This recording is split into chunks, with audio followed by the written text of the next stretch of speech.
हमने पार्ट 1 में देखा कि कैसे राजा गलती से अपनी रानी को मार देता है और रानी के पिता जो कि एक पर्वत देवता थे उसे श्राप देकर एक भयानक जानवर बना देते हैं। ये इस सीरीज़ का पार्ट 2 है। अगर आपने पार्ट 1 नहीं देखे हैं तो मैं लिंक कमेंट में डाल दूंगा, आप वहाँ से देख सकते हैं।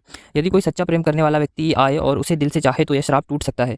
मगर देवता की माया से चारों ओर घना जंगल उगाया था, कांटों और झाड़ियों से घिरा हुआ कोई जीवित प्राणी वहां तक पहुंच ही नहीं सकता था। फिर एक दिन अपवाद घटा, एक व्यापारी घने जंगल में रास्ता भटक गया और महल तक पहुंच गया। महल के भीतर फूलों से सजी सीढ़ियों के सहारे वह एक शानदार कक्ष में पहुंचा। दरवाजा खुला था, उसने भीतर झांका, कोई नजर नहीं आया। आगे बढ़ा तो उसके सामने भोजन से सजी एक मेज थी। उसने सोचा क्या मैं मर गया हूँ, लेकिन सब कुछ असली था। भूख प्यास से बेहाल व्यापारी ने खाना खाया, फिर उसे कमरे के कोने में खजाना दिखा, पर वह लालची नहीं बना। उसने केवल अपनी बेटियों के लिए कुछ कपड़े और स्कार्फ उठाए। जाते समय वह गुलाब के बगीचे में पहुंचा। अचानक उसे अपनी छोटी बेटी बेल की याद आई। वह गुलाब चाहती थी। उसने एक गुलाब तोड़ा, तभी एक विशाल पत्थर का दैत्य प्रकट हुआ। उसके बाद एक भयंकर जानवर आया और व्यापारी को जमीन पर गिरा दिया।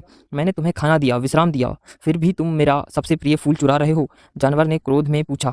व्यापारी ने क्षमा मांगी। मैंने बस अपनी बेटी के लिए तोड़ा था, जानवर ने सोचा और कहा, ठीक है, तुम घर जा सकते हो, लेकिन वापस लौटकर अपनी सजा भुगतनी होगी। घर लौटकर व्यापारी ने सारी बात बताई। बेल को बहुत पछतावा हुआ। मेरी वजह से पिता संकट में है, वह बोली। अगले दिन वह पिता को कमरे में बंद कर काले घोड़े पर सवार हो खुद महल जा पहुंची। पार्ट 3 के लिए फॉलो एंड सब्सक्राइब करें।